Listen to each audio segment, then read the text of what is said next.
আসসালামু আলাইকুম। আমি মোহাম্মদ ইব্রাহিম, ঢাকা মিরপুর কল্যাণপুর থেকে বলছি। ওয়েলকাম টু আপনাদের ইলেকট্রনিক্স। তার একটা নতুন ভিডিওতে স্বাগতম। একটি কাজ করা অ্যাম্প্লিফায়ারের বিষয়ে কথা বলবো। এটা ফয়সাল ভাই নিয়ে আসেন ঢাকার পাশেই, সাভার থেকে। তো এটার বিস্তারিত কিছু বলি। তো ফয়সাল ভাই খুব ভালো এবং একজন সাউন্ড প্রেমী মানুষ। তো ফয়সাল ভাইয়ের এটা নিজের হাতে কাজ করা। তো দেখতে পাচ্ছেন সনির একটি ট্রান্সফরমার একেবারে হোয়াইট স্প্রে করা হয়েছে। তো এগুলো আসলে ফয়সাল ভাই নিয়ে আসে।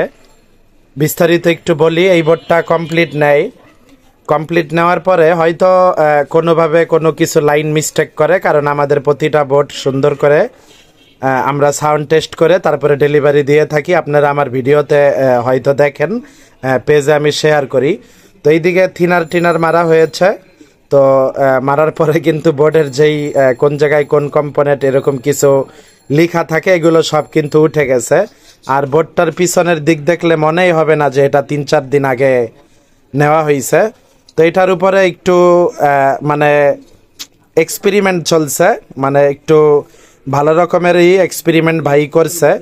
তো এক্সপেরিমেন্ট করার পরে ভাই আসলে এটার সাথে আর পারে ওঠে নাই। তারপরে ভাই আর কি নিয়ে আসে আমার কাছে। তো ইনশাল্লাহ আমি চেষ্টা করব ভাইকে সর্বোচ্চ ভালো কোয়ালিটির কাজ করে দিতে। ইনশাল্লাহ আপনারা দেখতে পারবেন এই কাজটা কিভাবে কি করলাম। তো এই কাজটার অবস্থা এই যে, এইভাবে নাট দিয়ে আপনারা কখনো লাগাবেন না।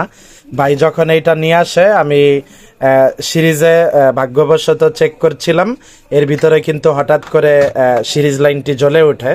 তো আরেকটি সমস্যা পেয়েছি, সেটা ভাইকে বললাম। এই ট্রান্সফরমার দিয়ে একটা পুড়ে যাওয়া ঘ্রাণ বের হয়েছে। তো দুঃখজনক বিষয়, হয়তো আপনারা পাইতে পারেন। তো আমি আমার লাইফে আজকে প্রায় 15 থেকে 18 বছর যাবৎ আমি এই সনি ট্রান্সফরমার নিয়ে কাজ করছি। আগে আমি এলাকা ভিত্তিক করতাম, তারপরে অনলাইনে আপনাদের সাথে আসি, আপনাদের অনেক ভালোবাসা পেয়েছি। তো এই ট্রান্সফরমারটা আমি এই ফার্স্ট টাইম সনির কোনো ট্রান্সফরমার আমি পোড়া গন্ধ পেয়েছি, এই ফার্স্ট টাইম। আর এই যে দেখতে পাচ্ছেন লেগগুলো ভেঙে গেছে, এইদিকেও আছে, আমি দেখাচ্ছি আপনাদেরকে। এই যে এইদিকে দেখতে পাচ্ছেন, এই যে লেগগুলো ভেঙে গেছে। এইগুলো মানে দেখলে খুবই কষ্ট লাগে। আসলে এটা অযত্নের কারণে এরকম হয়েছে, অসাবধানতার কারণে। তো এমপ্লিফায়ারটি আমি কমপ্লিট করব।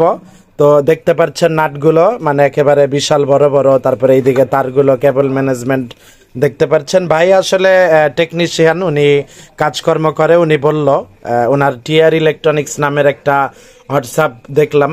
তো যাই হোক, ভাই আসলে চেষ্টা করেছে ভালোভাবে কাজ করার জন্য। এইদিকে দেখতে পাচ্ছেন যে স্পিকারের টার্মিনাল কি অবস্থা, মানে একেবারে নড়ছে আর কি। তো এগুলো আসলে সব ঠিকঠাক করে সুন্দর করে এমপ্লিফায়ারটি আবার কমপ্লিট করে আপনাদের মাঝে নিয়ে আসব। তবে কতটুকু ভালো করতে পারবো সেটা এখন বলতে পারা যাচ্ছে না, কারণ এইদিকেও দেখতে পাচ্ছেন ফাটা। তো এটা অনেক পুরান একটা ক্যাবিনেট, আর একেবারে মুড়ের টিনের মতো ক্যাবিনেটটি, মানে খুব নড়ে, মানে খুবই লেখা একটা ক্যাবিনেট।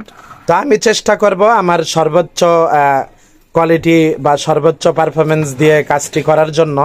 তো এইদিকে ভাই একটা ডিসি সার্কিট লাগাইছেন 12 ভোল্টের, এই কুলিং ফ্যানগুলো চালানোর জন্য। এইদিকে কিন্তু 0-11 ভোল্টের মতো পেয়েছি এবং 0-13 ভোল্ট পাইছি। এইগুলো দিয়েই কিন্তু আসলে এই কুলিং ফ্যানগুলো চালানো যাইত। এইটার কোনো প্রয়োজন নাই, এটার কোনো প্রয়োজন ছিল না। তো যাই হোক, এটা আদার্স অন্যান্য কাজে ব্যবহার করা যাবে। তো আমি আমার মতো মডিফাই করে ইনশাল্লাহ আপনাদের মাঝে আবার আরেকটা ভিডিও নিয়ে চলে আসব। তো এটা হচ্ছে এই অ্যাম্প্লিফায়ারটির পার্ট 1 ভিডিও। ইনশাল্লাহ আমি পার্ট 2 ভিডিও আপনাদেরকে খুব শীঘ্রই দেখাবো। আসলে অনেক কাজ থাকে, হ্যাঁ, আমরা কাজগুলো রিসিভ করার সময় আপনাদেরকে ভিডিও দিই। তাই বলে যে সিরিয়াল মেনটেন করি না, এটা আপনারা কখনোই মনে করবেন না। অবশ্যই সিরিয়াল মেনটেন করে কাজ করি। এইদিকে নাটগুলো বেশ বড় বড় হয়ে গেছে, একটু ছোট দিলে দেখতে ভালো লাগবে। তো ঠিক আছে, আমি চেষ্টা করব ইনশাল্লাহ এটাকে সুন্দর কোয়ালিটি করে একটা কাজ করার জন্য। ইনশাল্লাহ আপনারা আমাদের পেজটার পাশেই থাকবেন। সবাই ভালো থাকবেন, সুস্থ থাকবেন। চলে আসবো নতুন কোনো ভিডিও নিয়ে। আসসালামু আলাইকুম।